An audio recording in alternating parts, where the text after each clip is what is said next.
అయినా తగ్గట్లేదు. దేవుడు మహాకృప పెట్టి దేవుడు అలాగా వర్క్ చేస్తున్నా ప్రేరేపణిస్తున్నాడు. హాస్పిటల్కి వెళ్ళని.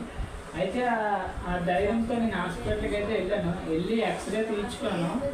ఎక్స్రే మొత్తం చెయ్యంత ఎక్స్రే తీస్తే ఎక్స్రేలు కూడా నేను డాక్టర్ గారు తిట్టారు, ఎందుకు నువ్వు బయటనే మెడికల్ షాప్లో ఇంజక్షన్ వేయించుకున్నావు, మేము ఉన్నాం కదా, మమ్మల్ని చూపించుకొని నువ్వు ఏదైనా చేయొచ్చు కదా. తన 2 తిట్టారు మేడం. అయితే మీరు ఎప్పుడైతే పడినా సరే వెంటనే రావడం ట్రై చేయండి, అంతసేపు మీరు ఉండకండి అని కొద్దిగా చెప్పారు. అయితే దేవుడు మహాకృపను బట్టి ఎక్స్రేలను కూడా ఏమీ లేదు, దేవుడు కోట్లాది ఉన్నాడు. అయితే నేను మళ్ళీ నేను అంటే ఎక్స్రేకి చేయికి ఏమైనా సరే కొట్టేసుకొని మళ్ళీ ఇంట్లో ఉండడం అని చాలా ఇబ్బంది కదా అని ఇంకా దేవుడు మహాకృపను దేవుడు తప్పించాడు. అయితే ఈరోజు అంటే ఎక్స్రేలు కూడా బాగానే ఉంది కదా, చిన్న పెయిన్ లాగా వస్తుంది. మీ అందరూ ప్రార్థనలో నన్ను పెట్టుకోండి.